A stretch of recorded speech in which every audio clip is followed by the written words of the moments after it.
Okay, hello, Derek. Thank you for joining today Insight from Business podcast. And I'm very glad that you find some time in your busy schedule because I think you can really give some good advices to many people who are looking for to grow their sales or to improve their sales people. So maybe just to help a bit how you started and what you are doing right now.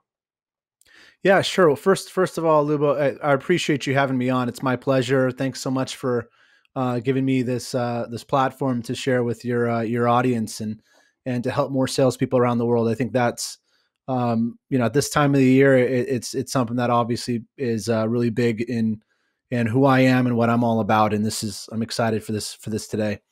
So a little bit about me. Uh, I'm from California, so for wherever you're watching this all over the world. Actually, San Diego, California. So it's sunny right now, and it is in the winter time, and it's probably going to be 70 degrees today. Not to brag, but it's pretty crazy the where we live right now. Um, but yeah, I'm born and raised in California, and I started working for Xerox out of college. So I worked there for 17 years, and it was my first job outside of college, and I stayed there for my whole sales career, and that's where I learned how to sell, and I basically earned my stripes along the way. Um, but during that process, I was the number one sales rep for Xerox for the full year, and then I eventually moved into sales leadership. But before I did that, my senior vice president told me that the only way that I could do that is if I became a trainer first. And I thought that was strange, Lubo, because a lot of times, I'm sure you've seen this too in your consulting business, organizations might put a salesperson that quits into a sales management role just to save them, which is Exactly. which is insane. And I'm sure you see that and correct that all the time. But I was thinking, okay, well, I'm the top, and they're making me become a trainer. I don't even understand this, and so I did that. But the reason why they wanted me to do that was so I could learn how to coach.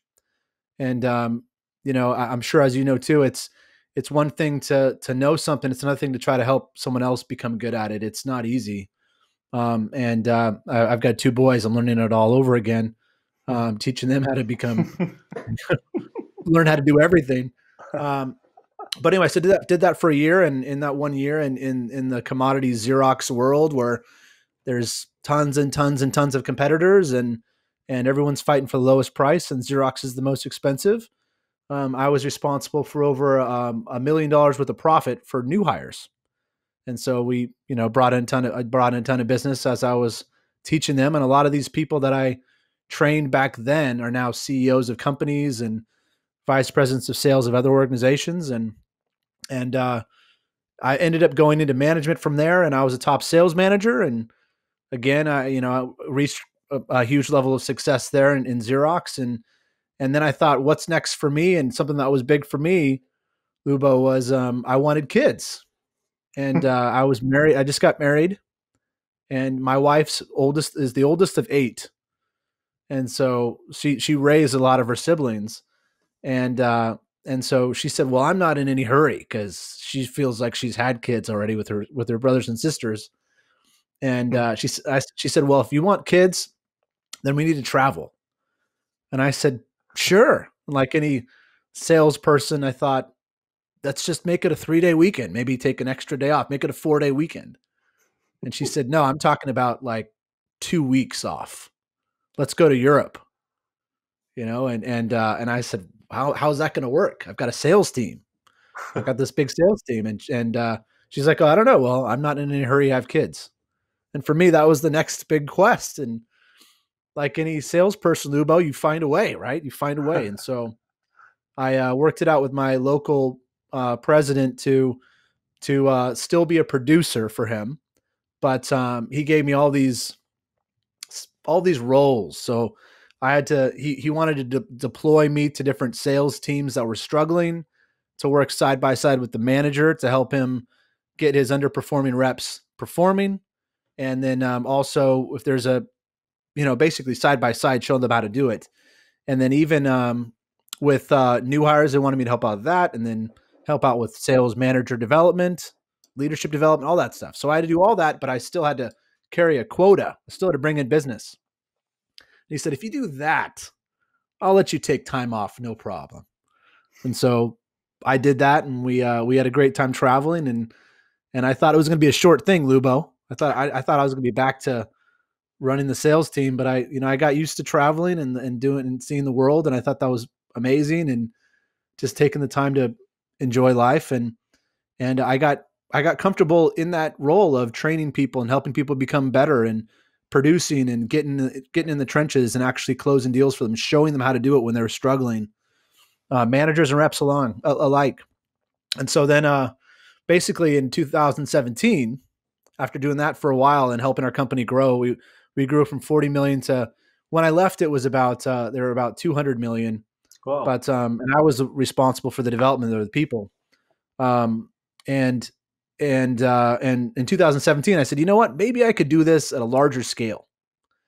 And this is how you found me. But I said, maybe maybe I could make some general courses that are all about teaching people how to sell. And if I did that, maybe I could help more people around the world. And I thought that I wanted to give it a shot.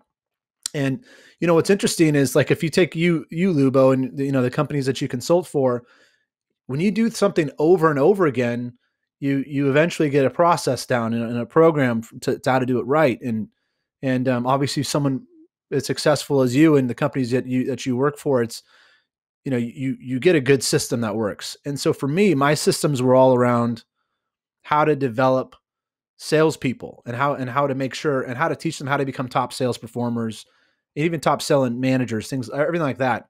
And when you do something over and over and over again for years, and that was your all you think about is going, how can I unlock the potential inside of these people and just make them incredible? And that's your focus.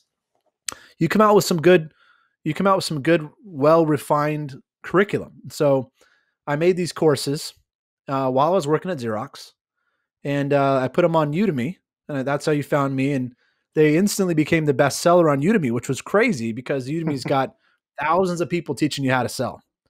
But I think I mentioned this to you as well, that I think the reason why mine became so popular was because my ideas, I wanted it to be like, I just got back from work doing it myself, being in the field, and I'm rolling up my sleeves, and you're coming over to my house, and I'm just helping you get better at this one sales skill. And each course is about one sales skill, because that's how it happens, Lubo, right? You teach something one thing at a time. You don't go through, let me teach you all of this stuff at once. You find out what's one area that someone needs to improve, and that's what you gear in on right there. And so my courses became bestsellers, and they now, at this point, I've got over 15,000 students around the world. And Udemy themselves uses my courses to teach their salespeople, and I get messages every week from large organizations that I had no idea that were taking my courses, that these salespeople are saying, thanks so much. I learned so much. I'm a top, I've been crushing it because of your stuff.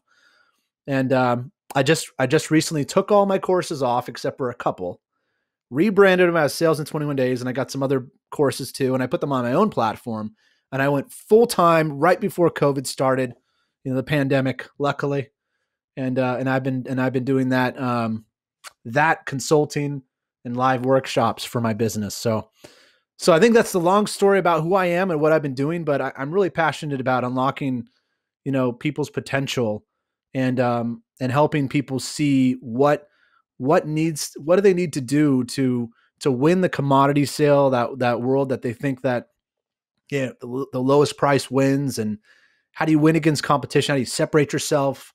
And how do you do it with more value and more profit than everyone else? So you can feel confident what you do. And that's what I do for a living now. Mm-hmm. Thank you, Derek. Maybe if you think about the salespeople in general, what do you think are the people are most struggling with or scared of in terms of sales?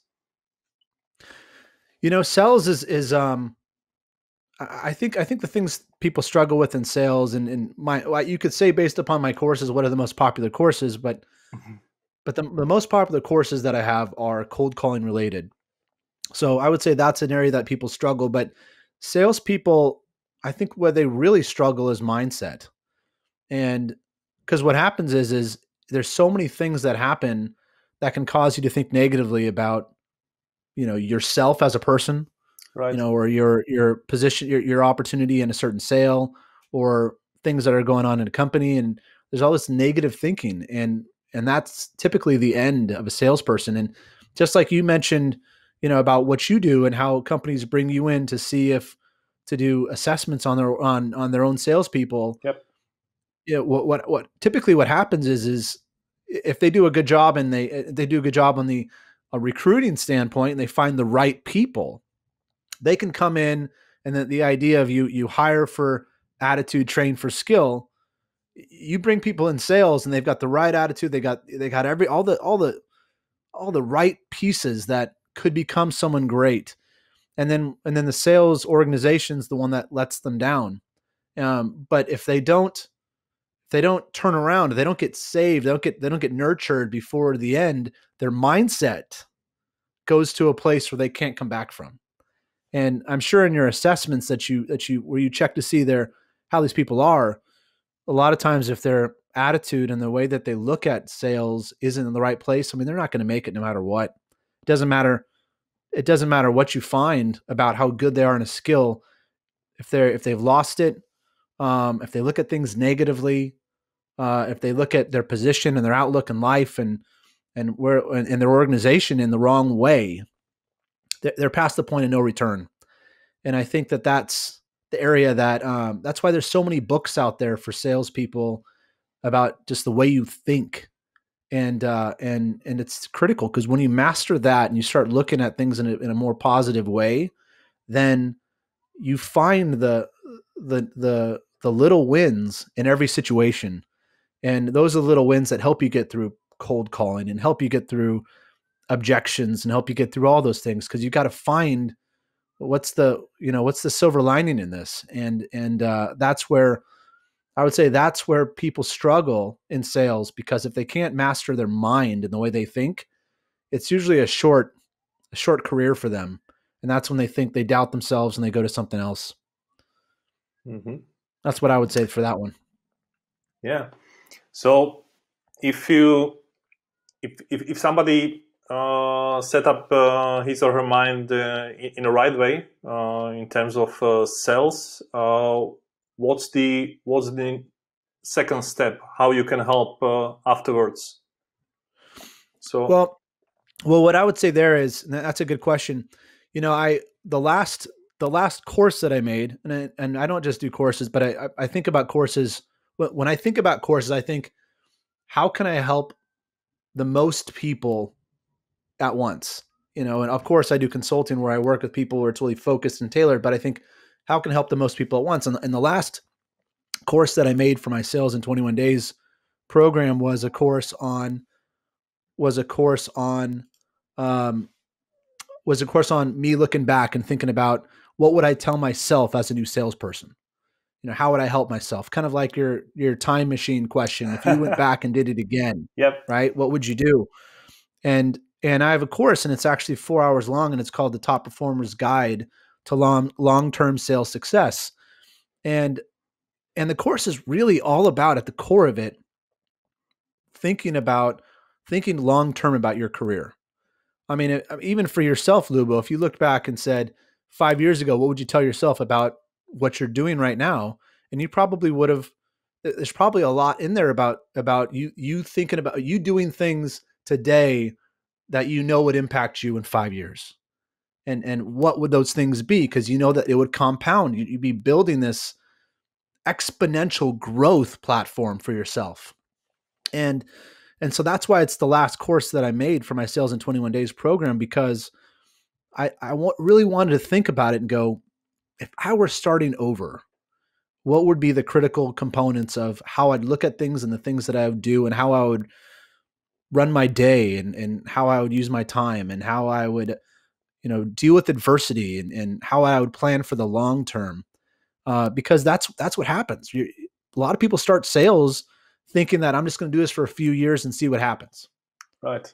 They start out that way, but what happens? They're in it for 2 years, they blink, and then they're in it for 5 years, and then they say, "Shoot, I probably should have done things a little bit differently." For me right now, that would have helped me. So with mindset, that's one of those things that you always work on. I mean, you got people like Tony Robbins that are so popular, and all they talk about is how you think, and it's one of those things you never stop working on. So mindset never goes away, but once you have the right foundation, then I would say the things that you should work on are, you need to teach yourself how to sell. You need to learn how to sell, and I think that's where companies typically miss. They miss that aspect of development, and things get mixed up with, this is what our product is, and they teach people about the product, and once they learn about the product, they say, okay, now you can go sell it. But what's missing is the actual how to sell, and I think that's what you need to learn. Once you get your mind right, you really got to dedicate yourself to learning, how to become a good salesperson, and listen, and really connect with your customers, and do that. And there's a lot to it. But does that answer your question, Lubo? Yeah. I think so. Maybe just to move it a bit forward, if you can think of any examples, like how it can be done properly, or what can be achieved if you do it right. What can such a sales teams achieve? Can you think of any example from your past? So when you get your mind right, you mean? Yeah, if everything goes right, because you mentioned this example that some companies say, get to know us, get to know our products, and then go out and sell it, and that's it, right? But if it's done in the right way, what do you think? How those teams or companies differentiate each other? Yeah, I probably can give you an example from myself.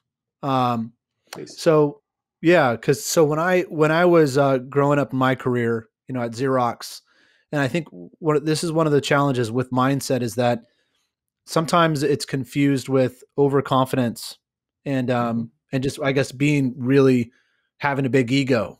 And so a lot of times salespeople they have their egos a little bit too big, and they're not thinking about being confident versus having a big ego. And so for me, I started off having a really big ego, Lubo. And you could think that was confidence, but it really wasn't. It wasn't. It was the wrong mindset. And I actually started off, this is crazy that I did here, but I went to all the top sales reps at Xerox, and I told them that by the time I was there as long as them, I would be smoking their numbers. I told them that. And this is like my first week on the job here, Lubo. And so basically, after 3 months, I didn't sell anything. And you're supposed to sell 3 deals a month at Xerox. Typically, that's what the expectations are.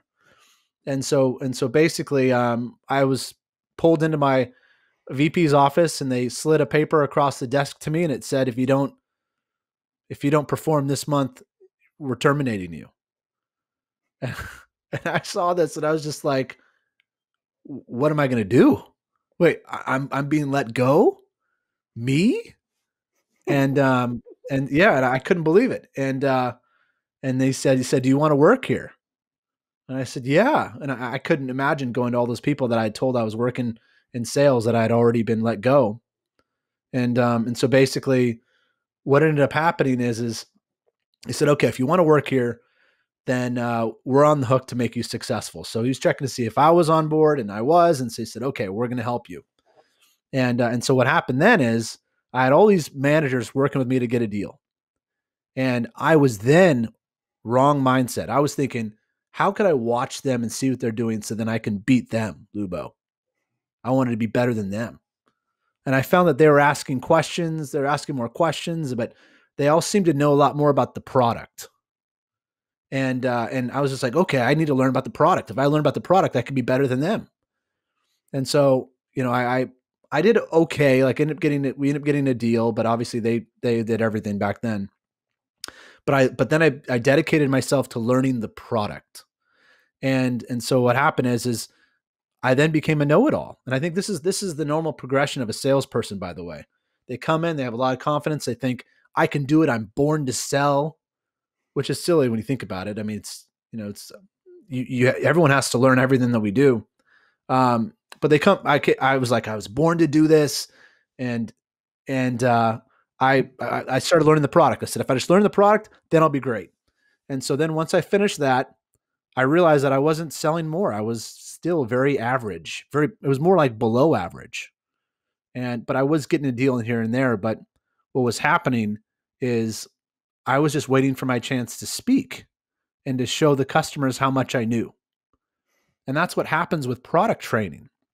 And so when you hear companies that are always complaining, which is a normal thing, that their salespeople, all they do is they just talk all the time and they don't listen. Well, they talk all the time and don't listen is because all the company does to teach them is about the product. They teach them about the product. And then when they learn about the product, they want to show the customer that they know all this stuff. So when they do that, they don't actually sell. They just talk. And so I wasn't doing well. And I finally came to the point where I realized, you know what, I needed help because I guess I was starting to doubt myself, saying, I thought I was great. I wasn't. Then I thought I needed to learn the product because I saw them doing it and I'd be successful. And that didn't work. So then I asked my manager at the time, I said, hey, can you help me? I something's just not clicking. And he said, yeah, I'll help you. He says, but you got to be in my office at 5 a.m. every day. It was one of those things. And so I got up early and I couldn't believe it because I'm in the early 20s, Lubo. I mean, it's like I was going out every night sort of thing, Yeah. And I like 5 a.m. What? And so, but I did it. And so I got up at 5 a.m. I was there by 5 a.m. and we worked for every day and it was for weeks. And all we did in those sessions is we worked on how to sell. And that's when I actually transitioned from the mindset, which was going all over the place, to the product training, which wasn't working, to then learning actually how do you learn what's important to the customer? What questions do you ask? How do you prepare for meetings? How do you role play? How do you what are the numbers that you should be measuring your success off of? Everything from how do you actually cold call? How do you do that? Like, what's the science in it? How do you practice that? How do you get past the gatekeeper? All those sort of things we worked on every single morning and we drilled on it. Like it was role play, role play, role play, role play, role play. And then those sessions, just from those sessions, my success immediately went to the top and I ended up becoming year over year number one rep in the company. But it wasn't until I stopped and learned how to sell. And I think so that's my story, but it's the same thing wherever you go. When an organization has a sales force and they teach the sales force, I literally talked about this in my most recent podcast and I have a blog post about it, but typically when people onboard a sales employee, it doesn't matter what company you're in, there's the way that they teach someone to sell is they teach them first about the company culture. Like, here's our management process. Here's what our company's all about. Here's what we believe in. Here's where we fit in the landscape, of everything. And here's when we're going to be meeting. Here's your comp plan. Here's your structured day. Here's our company expectations, for performance and for activity. And then they say, okay, now let's teach you the product. And they teach them the product. And with the product goes along with the pricing tools and the CRM and the how do you submit an order and who to contact and all of the things about how to do the job with the product. And then they say, go out and sell. And what companies get wrong there, Lubo, and you probably see this all the time too, is that it gets blended, the product training and teaching people how to use the tools with the products. Companies think that's sales training. They think that's how to sell, but how to sell is its own thing. You got to learn how to sell. And so to go back to what I do is my courses should be a good supplement for any organization in B2B that does full cycle sales, because it solves that third component. Because every company still has to teach the product, still teach the culture, but they need to teach how to sell. And that's if they have those three together, that's when you start creating someone that's amazing. And so the mindset's typically there with the culture. That's when you get fired up about who you're working for and excited. But you need to have a blend of all three to develop a salesperson the right way. And typically the how to sell component's just very, very, very poor. And so that's how you really take it to the next level. Mm-hmm. It's a great story and very honest. Thank you for that, Derek. Yeah, of course.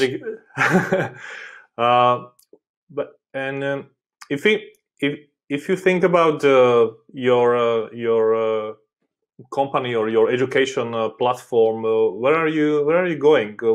What are your goals or future plans in next years to come? Yeah, what I would like, and I think what I love the most is I love deals. I love people winning. I love the art of sales. Basically, I'm not a big fan of being in the classroom. I'm not a big fan of having people just take courses and that's it.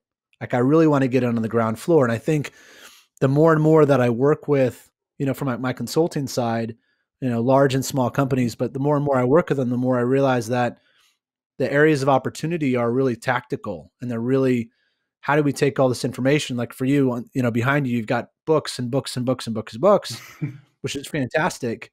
And the big thing is how do you apply them? And how are you actually taking that and using it? And there's different types of people in sales that just like to learn. And that's it. And they become know-it-alls, just like if you were to learn all about a product, they become know-it-alls about, this is what the book says to do. And I think what's missing is, even as I was finishing up with Xerox, I was still out there in the field. I was still out there closing deals. I was still out there meeting with large clients and winning new business and, cold calling and doing all that kind of stuff. And I think those books are good to an extent, but you really have to get in there and make it happen. And when you're making it happen, you're not sitting there going like, what did chapter 5 of this book tell me to do? You don't do that. You get in there and it's just you. It's just you and the customer, and you trying to find a way to make it happen and be a resource and make it close for next step.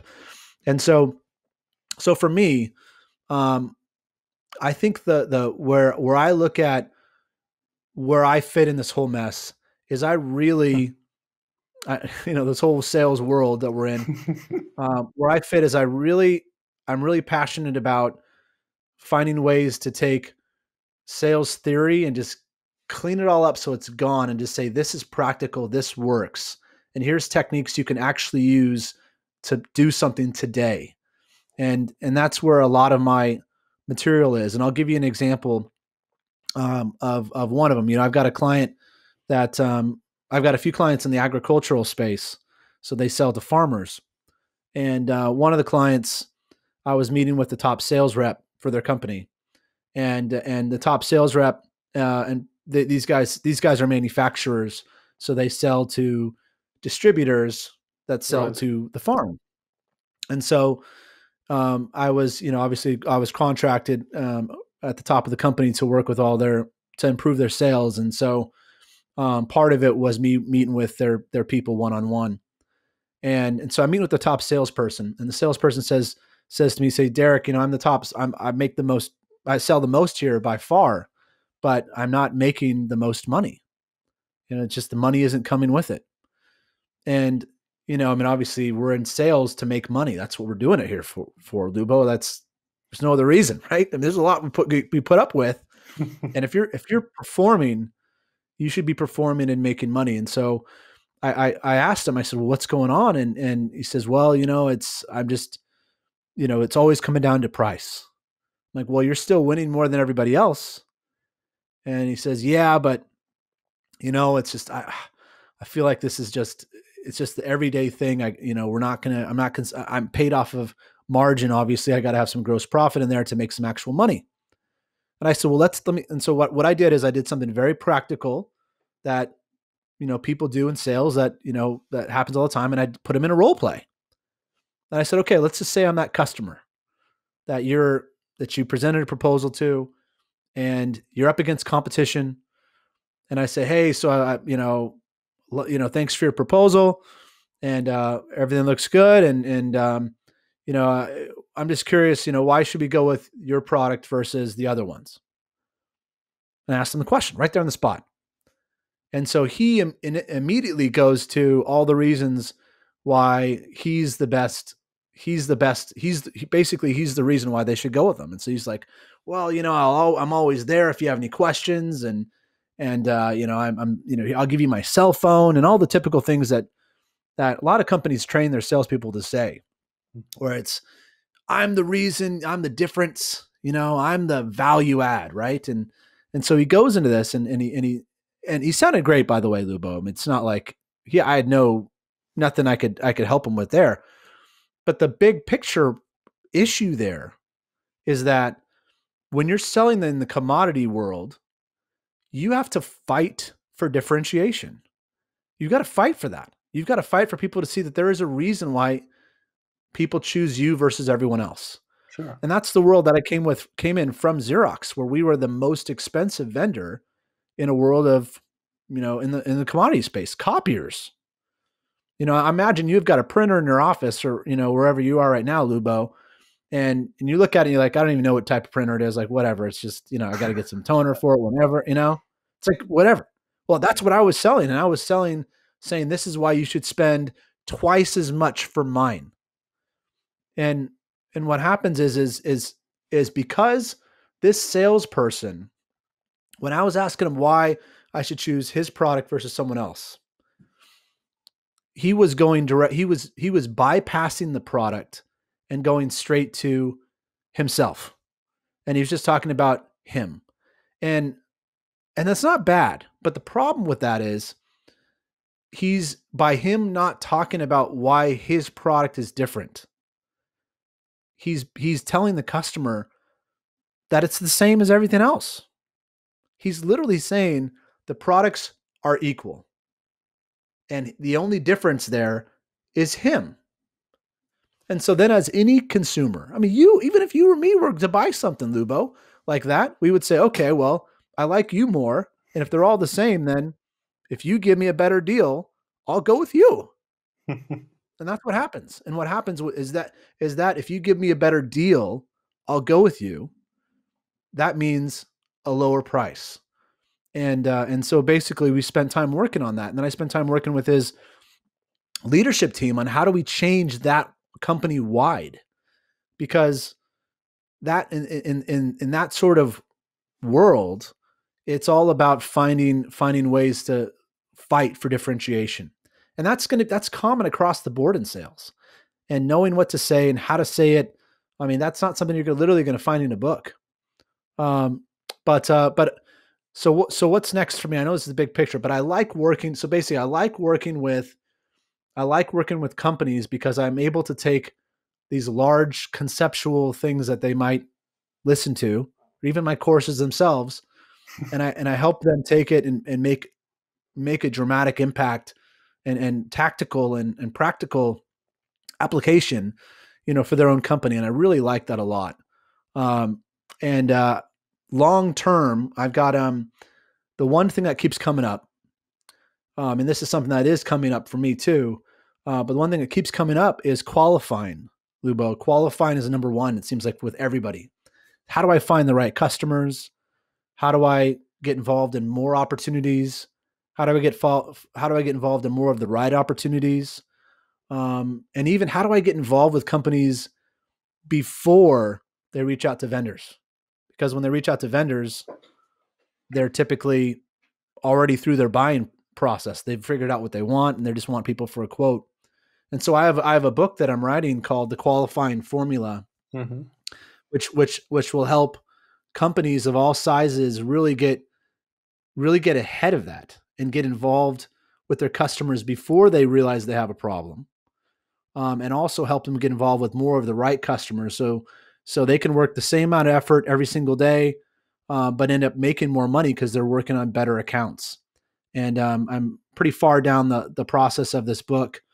But the reason why I'm writing that is because all of my clients, they have the same challenges, and it's all about qualifying and qualifying the right opportunities at the right time. And many times that's before they go out to bid and realize that they have a problem. So I think long term, I'd love to, once I have that book out, I want to consult more with more companies to help them do that. But obviously there's so much to do in the world, in the sales world. And if I can help one person, then then I feel like it was a success. Mm-hmm. And can you give us just one example how this qualifying the prospect or the client, how it can work in practice? Yeah, totally. Yeah. So an example, I had a colleague at Xerox that that I mentioned earlier that every month we as salespeople would need to be bringing in 3 deals a month. And so if you have a sales team that's of 10 people, you need to be bringing in 30 deals as an example. And 3 deals a month would hit your budget, and that typically would make you about $70,000 to $100,000 US, a month. I'm at 100,000 a year, excuse me. That would put you, 100% of plan and get you that amount of range of money. But I had this one person that a colleague of mine on the other side of the nation. So he was in Florida and I was in San Diego. So I was in a much bigger city than he was, and he was in Miami, I think, and Miami's very, very small compared to where I'm at. So you think it's smaller place, less opportunity, not as many big clients, and what would happen though is he never went into management. He stayed as a salesperson, and so I obviously knew this guy for a long time because we were in the industry for the same amount of time, and he ended up becoming very, very, very detailed around information he'd collect about companies, and that information that he'd collect would let him know, what at the right time would be to contact them to sell them something. And so here's the most easiest example. Let's say he lost a deal, and he would find out, what was the contract that they signed, what was the amount that they signed for, who are the main decision makers, what were their reasons for making the decision. And a lot of times we get that information as salespeople and we go, okay, that's good to know. I'll know that for next time. But you don't always record it. So he would record it from years ago, and he'd record it down. This is how much they signed for, literally. This is the term of the contract. Here's the reasons why they made the decision. Here's how early it was when they signed in the contract, when they renewed. And here's the person who signed, all that information. And then what he started doing is he started making methodical touches to those people over the next few years, had very detailed calendar reminders about when they probably would be in the right window again. And so he would then be right there ready for them when they were ready to look again. And he knew all the right people, all the right contacts. He knew exactly how to price his solution, knew the right things to touch on. And then what would happen is he would win the deal the second time. But the bigger picture here is he would go from closing 3 deals a month that everyone was doing in the country as a sales rep, and he was averaging 15 to 20 deals a month. And so that's what he was averaging. But it's because he was qualifying these accounts the right way throughout the process, having the right information collected, put in the right place, And when the other top reps were making anywhere from one to 200,000 a year US, he was making close to $700,000 to $800,000 a year US. And he was working the same hard as everybody else. But because he had a different system of qualifying the accounts and staying in touch, he put himself in the right place at the right time with the right message, and was able to exponentially make more money than everyone else. And he's not even considered in the conversation of top reps because he's so much of an outlier. Doesn't even make any sense. So that's one example. But the point there, Lubo, is there are certain things that salespeople just aren't doing every single day that they could be. And if they do that and they collect the right qualifying type information, they can be playing in more opportunities, of the right opportunities, using the same amount of energy as they were before, but as a result, real exponentially increasing the amount of money that they're making. And this applies for any organization, as long as the organization from its core, which is what I've been working with C-levels with, and owners of companies, is when they structure their organization the right way up front, they can make sure their salespeople are capturing the right data and getting involved in the right conversations at the right time. And that's an example for it. Mm-hmm. Does that make sense? Yeah. Thank you, Derek. And this qualifying data, it's very interesting stuff. And I can even think of many situations in my career where it really helped a lot. It's better to win it next year and win it 5 years afterwards, each year. So yeah, I mean, it makes sense. But from your experience and from your clients, what do you think are the biggest mistakes the companies are doing? You mentioned some of them already, but if you should sum up or to choose the biggest one in a sales departments, what would you add? I'll give two, because these are two that keep coming up for me over and over again with clients that I work with. The first one is customers are, when I'm saying customers, the salespeople are way too reactive. And this is if the organization is one where leads are fed to them, as an example, or if they're a manufacturer and they field questions from people that are trying to sell their products. What happens is they get very reactive, and their day starts, and basically whoever calls them on the phone dictates where their day is going to go, and their attention and their time and their support goes to, the squeaky wheel gets the oil, as they say, in life. So the people that are asking the most get the most support and most attention. And what happens is salespeople, if you're in that type of business, you get very used to just having people run your day. And I think the problem with that it fundamentally is you're probably working with accounts that are too small, and you're probably working with accounts that aren't the right customers. It's not like you don't want to help them, Lubo. I mean, you want to help them, but you're better off going after the accounts that would be the best for you and for your company. I used to say to clients that their territory that they have, if they have a sales team and they have certain accounts, a lot of time those accounts are accounts that they inherited. Mm-hmm. And if they inherited certain customers, that's kind of like they don't get a chance to choose their own friends. They're just stuck with these companies. Not like it's bad, but some of these companies can be small and they can take a lot of their attention and won't really help them grow. And they need to make sure that they're spending their energy on the right opportunities.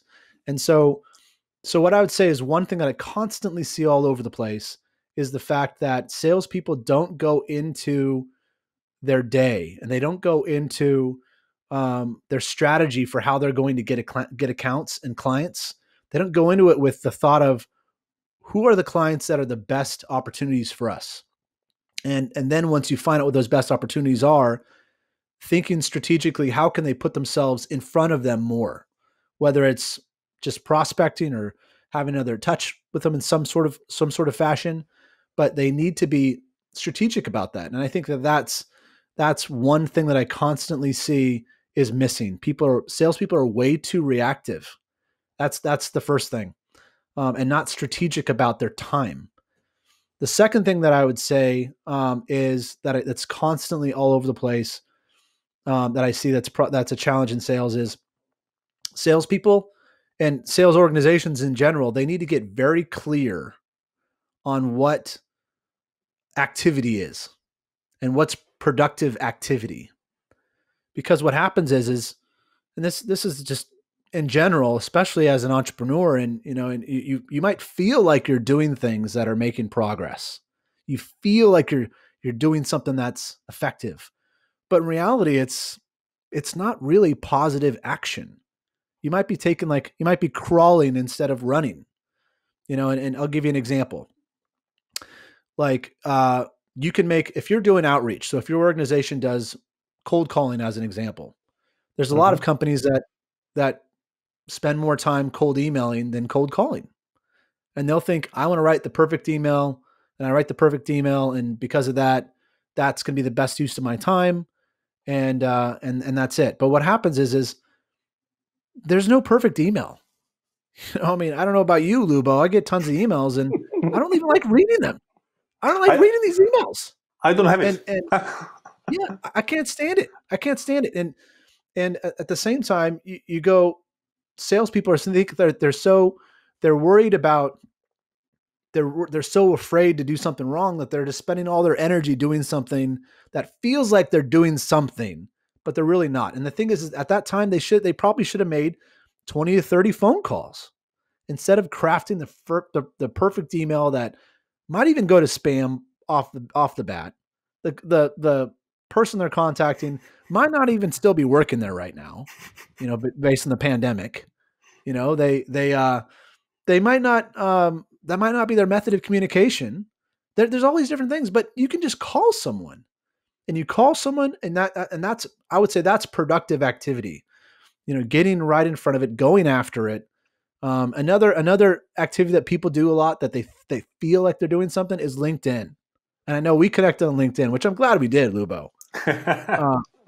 But there's a lot of people on there that spend all day on it, and all they're doing all day is they're just messaging people and typing posts, and they're commenting on posts and liking posts. And you know what? They're going to feel really good, like they're doing something, but it's not productive activity.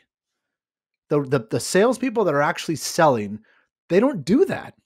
They don't have time to do that. Like I mentioned, my friend that is crushing it at Xerox, still selling way more than everyone else. He does zero on LinkedIn. Zero. He's never on there because he's doing productive activity. And I think that's the other challenge that I see. That's the second challenge I see is companies need to get really clear about what is productive activity for their sales teams. And if they're working on the right things like that, then they're going to see a better result. And if you're a salesperson watching this and you're thinking, what does your typical day look like? Well, you should stop and think, what would you say is, what would you categorize as the activities that you do that have the biggest chance of speaking to a client, speaking to them, talking to them, or literally communicating with them? What are the best things that you can be doing? And then once you figure out those things how can you do the most of those activities every single day? And if you do that, you're going to get the best results. So exactly. I gave you two. I know you asked for one, but it's like those are two that are constantly coming up for me with my clients. And it's it's an easy tweak. It's practical, but when you're working on the right things, you can get the better the results much faster. Yeah, exactly. I totally agree. I mean, I can give you one example. We just working with one client, and we just ask sales reps to do 10 cold calls a day. That's it. Start with this and see what happens. And sometimes magic can happen with the small, simple things, just actions. Yeah. Yeah. Totally. But the right actions. Yeah. I mean, if you told them to have their salespeople, spend 4 hours just, I don't know, just reading books. They wouldn't get anything done. I mean, they'd just be reading all day, and they'd feel like they're learning. They'd feel like they're doing something, but it's not actually moving any needle. And I think that's sometimes you just got to get very, very tactical and say, what has the biggest impact? And yeah, I'm right there with you. Yeah, and maybe to success point of view, if you imagine any of your past clients or clients in your consulting business, so how such a process can look like how quickly you can get results. I mean, it probably depends how large is the company. But if we are talking about the, let's say, medium company or small medium company, so you jump in and how it can look, your program or your consulting service. Oh, so if people worked with me, how that would look? Yeah. For example, if I'm a medium company and you're starting tomorrow with my sales reps, like 10 people, if you can give us some tips how such a program can look, so it would be great for your prospects and our clients too. Yeah.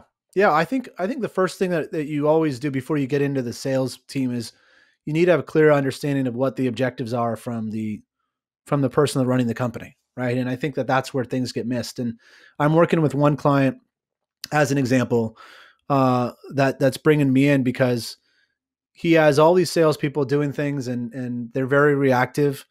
And like I mentioned, and so as a result of being reactive, their time's not being focused on the right things. And they're still bringing in business. I mean, the money's coming in because their phone's ringing, and on the other end, it's a sale. And so they're doing that all day long. But the CEO of the company is saying, we're just not growing fast enough, and can I help? And so, and so in this situation, it's like, well, let's figure out, well, why aren't we growing fast enough? And really diving into, I had to learn first. And in this situation, I ended up doing I met with each of the salespeople to understand what they're doing and how the days were going and the challenges that they were facing along the way. And that sort of thing, that sort of buy-in only happens when you have the top buy-in to have that meeting, because they're thinking, I've got other stuff to do, right? So in doing that, I learned that they were just being reactive to their day, which is, like I also mentioned, it's a common thing that I see out there. And so the next step, just from understanding, because in this situation, the C-level wasn't exactly sure what was happening, why it wasn't going as well.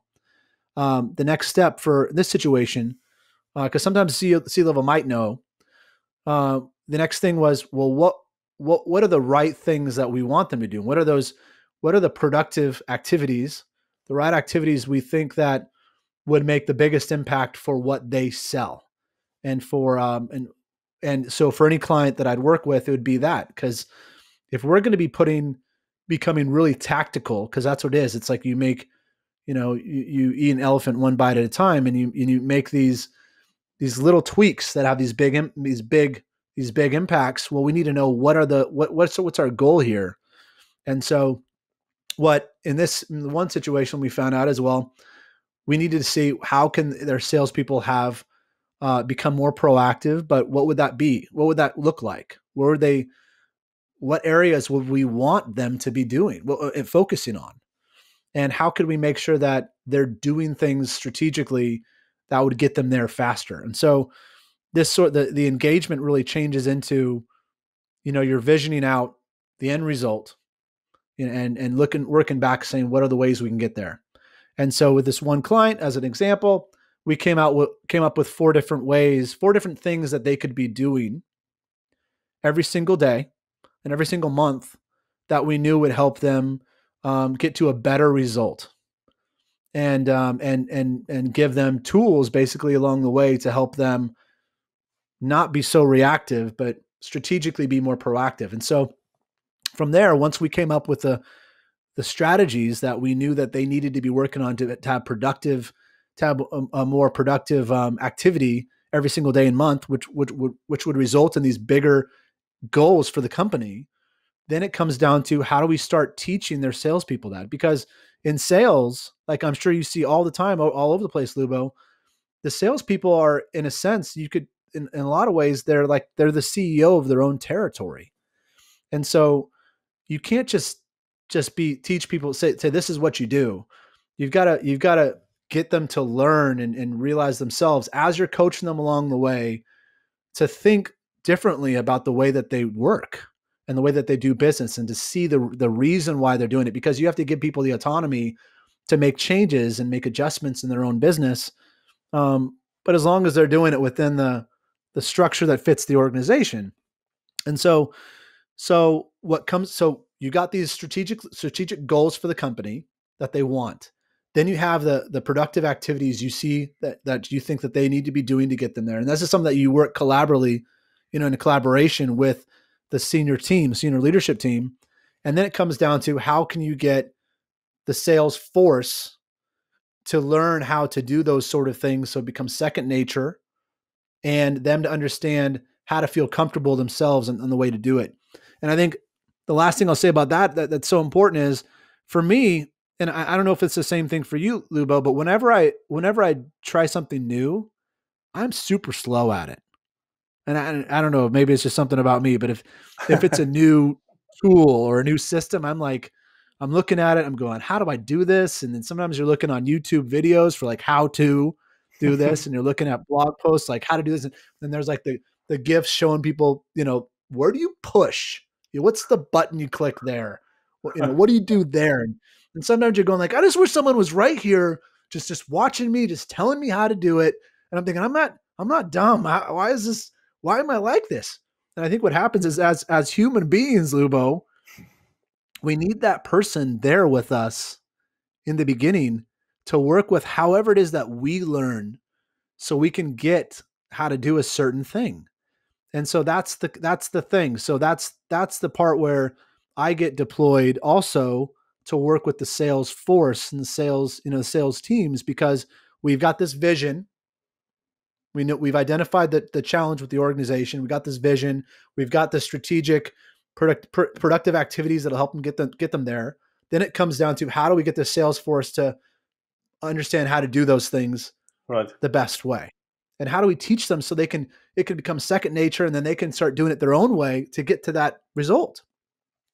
And so I get deployed there too. And sometimes they do that themselves, and sometimes they have me work with them side by side, so they know how to get their sales team to do that. But at the end of the day, and I know I mentioned this inside of my podcast, there's success habits. There's habits that are guaranteed. If you do them every single day, you'll get huge results. And so how do you teach people those habits? And you've got to really make it really simple for them and clear. And those habits should result in these larger expectations and results for the company. And so that's an example of how I go about working with clients to get these large impacts. Derek, amazing. Would you be so kind and just to share maybe just one or a few habits you teach your students or your clients? Yeah, I think if you make it as tactical as you possibly can be, because like I mentioned earlier, I'm very practical. I really love the competitive sale, and I love the how do you sell your product for more value than everyone else. And one of the habits that I always bring up that I just absolutely love is stacking deals in your favor. And that's something that just constantly comes up, and it's something that I've always seen working with my own sales teams and people along the way. And here's how it works. So when you work with a customer, or when you work with a new client, they come in and you're in a bid process, so you're up against competition, and you're the company, or you're the rep. Doesn't matter who it is, but you're trying to win this business. Well, typically what happens is when you're a new salesperson, you do the best you can, and then you win some and you lose some. And then you start determining what your skill level is, and you start determining what your win ratios are and all those sort of things. And then what happens is you start working on larger deals. And these larger deals are ones that if you close them, it's like your whole year's quota, in one deal, and they're massive. And what happens is you try extra hard for those because you really want to win those, Lubo. And then what happens is you lose those. And when you get battle tested losing really big deals, that's when you actually start learning to say, shoot, what could I have done differently? Because it hurts. Losing big contracts and big deals hurts. And you go, man, that one is going to sting for a while. But that's the moment when you stop and you really ask yourself, what could I have done differently? What could I have done better? And what happens there is the best salespeople, they really embrace that moment and they write down all the things they could have done differently. And that could be like 20 things. I could have introduced them to some of my current customers and shown them that as a resource up front. So they heard what other people get from me. I could have introduced them to these other parts of people in my company that their organization will be interacting with. I could have connected our CEOs together to have a conversation about, or that, or I could have done a demo for them, or I could have done a demo for all the different people involved, or I could have brought our product on site for them to use there, or whatever. That you come up with this huge, massive list. And in those moments when you're looking back saying, what could I have done differently? Everything's an idea. And you don't know what can work and what couldn't. And you literally come out of it saying, yeah, it wouldn't have hurt for me to try that too. It wouldn't have hurt me to try that too, because I lost. You never know. And so you come out of it with this list of all of these things. And then what happens is when I call stacking the deal in your favor, the idea is any opportunity that you're in, you look at it and you say, how can I go down this list of things that I would do if I lost? If I look back and said, man, if I just wish I would have done that. And how do I strategically find a way to do every single one of those before I get to the proposal? Because when you do that, you end up stacking this deal in your favor, and you come out of it and you go, man, I did all of these things. And then what happens in the process, Lubo, is the customer, the person you're trying to win over, they are so blown away with how much value your organization provides and how much different your company is, that you start separating yourself very early from everyone else involved. And the customer sees you as being the premium because you have so much more that you offer. And then that premium comes with a price. So what happens when you deliver this, stack the deal in your favor, you end up building your own confidence saying, you know what? I should be higher price. I've shown all the reasons why I should be there. And so you stack that deal in your favor.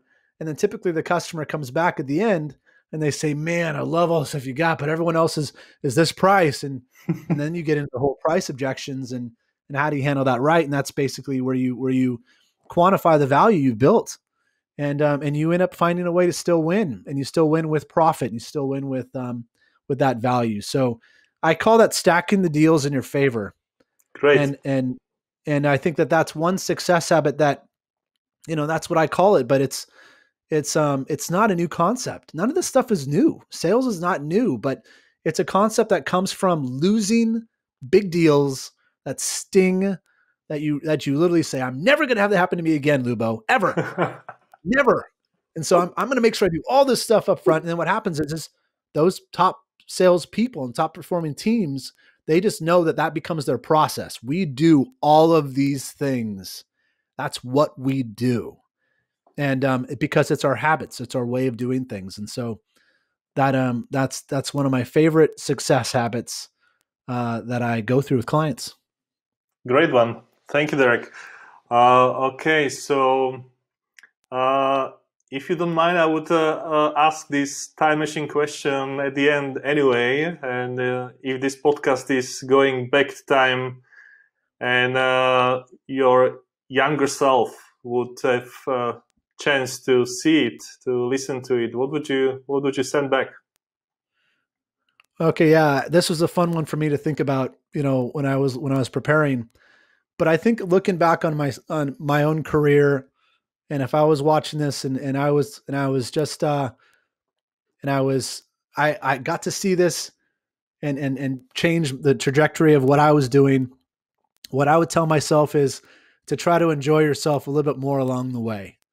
And for me, I've been so dedicated to be the best and to really help as much as I can, and to I'm just passionate about making that impact, that sometimes when you get so focused on that, you don't stop and just enjoy yourself along the way as much. You're just so focused on success.